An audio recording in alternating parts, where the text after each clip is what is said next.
আমরা ফোন দেখি। আচ্ছা আমরা এলে ওনারা WhatsApp কল ওনাকে অফিশিয়াল টাইমে পাওয়া যেত না, অর্থাৎ সকাল 9টা থেকে বা 10টা 11:30 পরে ফোন করে। এই যে আপনারা দেখতে পারেন 10টা 18তে কল করে। এই যে একটু সোজা করে ধরো। গতকাল কন্যাশ্রী বিশ্ববিদ্যালয়ে এক শিক্ষকের বিরুদ্ধে অভিযোগ জানায় বিশ্ববিদ্যালয়ের ছাত্রবৃন্দ।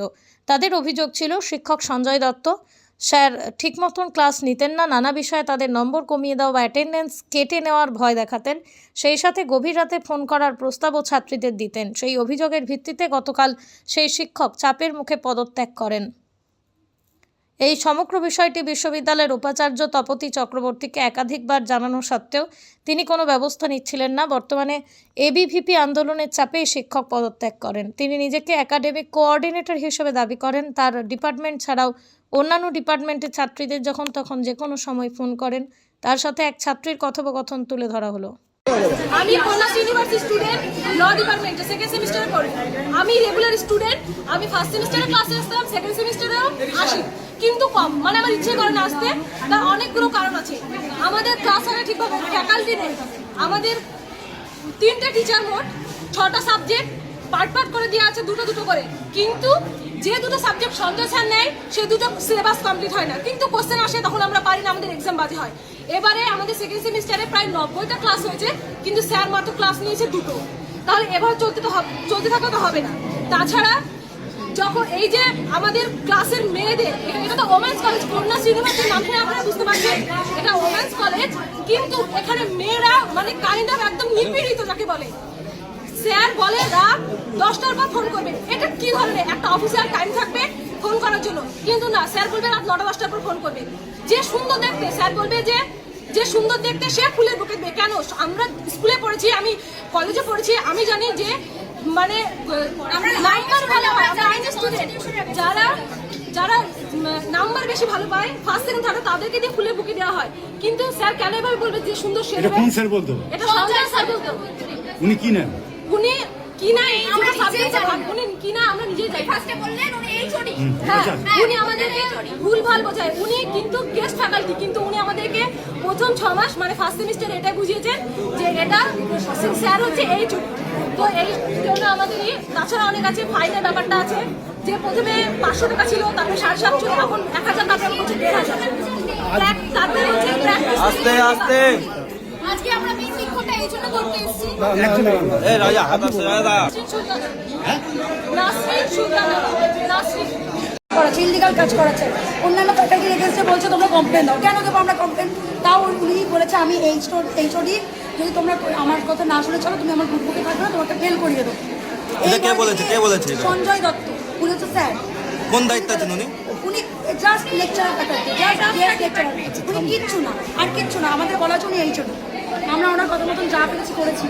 করার পর আজকে যখন আমরা কমপ্লেন দিতে যাচ্ছি ডিসি ম্যাডামের কাছে, ডিসি ম্যাডাম বলছে আগে শুনবো না তোমাদের কথা, আগে আমরা এটা দেখবো যে তোমরা লিগাল কাজ করো না ইলিগাল করছো। আমাদের মা বাবা পয়সা দিয়ে পড়ি, আমরা লিগাল না ইলিগাল দেখতে যাচ্ছে। আর এখন ওনারা দরজায় খুঁজছেন। দাবিটা কি? সঞ্জয় স্যারকে বরখাস্ত করতে হবে। সঞ্জয় স্যার কি দায়িত্বে আছে? জাস্ট গেস্ট ফ্যাকাল্টি, কিচ্ছু না।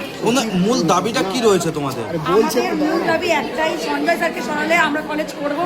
উনি রাত 10টার 11টার 9টার মানে কোনো ঠিক ঠিকানা নেই, মেয়েদেরকে ফোন করছে। কে করে? কোন স্যার মেয়েদেরকে ফোন করে এই টাইমে? টেক্সট করে যাচ্ছে। স্ক্রিনশট আছে, সব আছে, সব প্রমাণ আছে। আমরা ঠিক জায়গায় ঠিক সময় দিতে। আপনি কোন ইয়ার কি নাম বলুন? আমাদের হচ্ছে ফার্স্ট সেমিস্টার, আমরা LLM স্টুডেন্ট। আমাদের এই কলেজে আমি ফার্স্ট সেমিস্টার স্টুডেন্ট। আমার নাম আয়ুষ্কা। আয়ুষ্কা কি? আয়ুষ্কা হ্যাঁ দেব।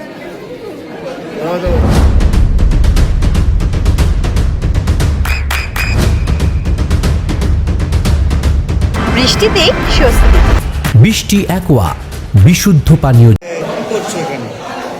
এখানে ঘটনাটা অনেক দিন ধরেই চলছে। এতদিন শাসকের চোখ লাগানিতে কোনো ছাত্ররা কিছু বলতে পারেনি ছাত্রীরা। এখানে মেন দুর্নীতি চলছে যে ল ডিপার্টমেন্টে সঠিক ফ্যাকাল্টি নেই, কিন্তু তার থেকে বড় বিষয় যে একজন স্যার রয়েছে, তার নাম সঞ্জয় দত্ত। উনি সবাইকে বলে ভয় দেখিয়েছেন উনি এইচওডি মানে হেড অফ ডিপার্টমেন্ট, কিন্তু আদতেও তিনি তা নয়।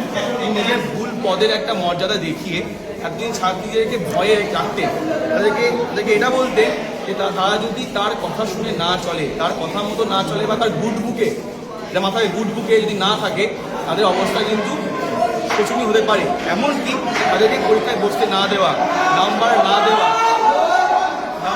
দেওয়া এবং পরীক্ষা থেকে বার করে দেওয়া, এমন ভয় দেখানো হয়েছে। তারা যখনই ভাইস চ্যান্সেলার কাছে এই বিষয়ে বলতে গেছে, বলেছেন ভাইস চ্যান্সেলার সাথে আমাদের আলাদা সক্ষতা রয়েছে, তার সঙ্গে আলাদা আমার পরিচয় রয়েছে, তাকে বলে কিছু হবে না।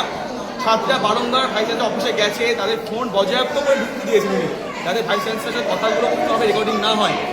সেই মর্মে ভাইস চ্যান্সেলার চিঠি করে স্টুডেন্টরা, সেই চিঠি ভাইস চ্যান্সেলার নেননি, উপরন্তু উনি ফেরত দিয়ে দিয়েছেন।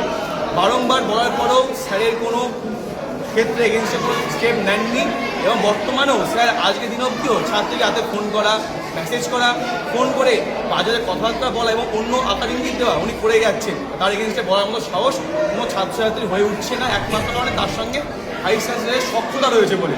এবং তিনিও আজকে বর্তমানে এবিবির পক্ষ থেকে, আমি উদয়রাজনাথ এবিবি নগরের সহপ্রমুখ, আমরা সবাই এবিবির পক্ষ থেকে এসেছি, তার সঙ্গে দেখা করতে চাইছি, তিনি দেখা করতেও দিচ্ছেন না, ছাত্রীদেরকেও ঢুকতে দিচ্ছেন না, কথা বলতে তিনি রাজি নন। মূল অভিযোগ বর্তমানে এই স্যারের এগেনস্টে স্টেপ নিতে হবে, এনাকে বরখাস্ত করতে হবে, নাহলে পরবর্তীকালে কৃষ্ণনগরের কন্যাশ্রী কলেজে একটা দ্বিতীয় আর্যর ঘটনা ঘটতে দেরি নেই। আমরা আগে থেকে সেটার প্রতিকার চাইছি। পরবর্তীকালে ঘটনা ঘটার পরে মোমবাতি নিয়ে বেরোনোর কোনো আমাদের উদ্দেশ্য নেই।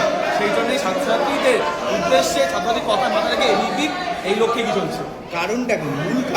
মূল কারণটা ওনার মূল কারণ হচ্ছে ওনার এটা অভ্যাস, উনি ছাত্রীদেরকে নিজে কন্ট্রোল রাখতে চান, ভয় দিকে রাখতে চান এবং ছাত্রীদেরকে জোর করে অন্য স্যারদের বিরুদ্ধে চিঠি লেখান, যাতে সব কিছু ক্যাপচার থাকে এবং এখান থেকে বেআইনিভাবে টাকাও তোলাও হয়। সেটা সঠিক প্রমাণ এখন হাতে আমরা পাইনি, সঠিক প্রমাণ পেয়ে যাবো, সেই ক্ষেত্রে আমরা এগিয়ে যাবো। বর্তমানে ছাত্রীদের সাথে বাজে ব্যবহার করা হচ্ছে এবং তাদেরকে অশ্লীল মন্তব্য করা হচ্ছে, অশ্লীল আকার ইঙ্গিত, অশ্লীল ইঙ্গিত করা হচ্ছে। এই কারণেই এই ঘটনা। এটা তো এর আগে যিনি মুখ্যমন্ত্রী ছিলেন মমতা বন্দ্যোপাধ্যায়, তার স্বপ্নের প্রকল্প ছিল এটা কন্যাশ্রী। তার স্বপ্নের প্রকল্পে আজ ঘটনা ঘটে চলছে, দীর্ঘদিন ধরে চলছে। ছাত্রীরা মুখ খোলার সাহস পায়নি, কারণ কি শিক্ষক হিসাবে শাসক দলের, আগামী শাসক দলের পূর্ববর্তী শাসক দলের একটা আলাদা স্বচ্ছতা ছিল, ভালোবাসা জায়গা ছিল। হ্যাঁ, প্রাক্তন মুখ্যমন্ত্রীর সাথে একটা স্বচ্ছতা জায়গা ছিল, তাই পুরোটা ভয় ছিল, বলতেই পারেনি। আজকে শাসক দলের পরিবর্তনের পরে তারা সাহস করে বলতে আসার একটা সাহস পেয়েছে। তারা আমাদের কাছে এসছে, তাদের সঠিক প্রমাণ দিয়ে আমরা কিন্তু কোনো বেআইনিভাবে এগোচ্ছি না। এবিবির পক্ষ থেকে কোনো বেআইনি পদক্ষেপও নেওয়া হচ্ছে না। আমরা ছাত্রীদেরকে সামনে রেখে, তাদের কথা মাথায় রেখে, তাদের নিজেদের লেখা লেটার, সেখানে তাদের পিটিশনের সই, সঠিক প্রমাণ সহ আমরা একটা দরখাস্ত জমা করতে এসেছিলাম। সেই দরখাস্ত অবধি আমাদের নেওয়া হচ্ছে না। ছাত্রীদেরকে ঢুকতেও দিচ্ছে না কলেজে। মেন গেটে আমাদের আটকে দেওয়া হয়েছিল ছাত্রীদেরকে, যারা কলেজে রানিং স্টুডেন্ট। আজকে ওপরে দেখুন, ওপরে ভিডিও করলে বুঝতে পারবেন, ওপরেও ছাত্রী দাঁড়িয়ে আছে, গরমের মধ্যে দাঁড়িয়ে আছেন। ভাইস চ্যান্সেলর আধা ঘন্টা 1 ঘন্টা হয়ে গেল, উনি না বেরিয়ে আসছেন, না কথা বলছেন, কিচ্ছু করছেন না। আমাদের একটাই দাবি, ছাত্রীদের একটাই দাবি, এর বিরুদ্ধে কড়া স্টেপ নিতে হবে, নাহলে আমরা কিন্তু আইনি পথে এগোবো। আপনার নাম? আমার নাম উদয়রাজনাথ, আমি বর্তমানে এবিবির কৃষ্ণনগরের সহপ্রমুখের দায়িত্বে রয়েছি, পেশায় একজন আইনজীবী। আপনার সন্তানের উজ্জ্বল ভবিষ্যতের সঠিক দিশা JRS public school. JRS public school, যেখানে শিক্ষা এবং আনন্দ একসাথে।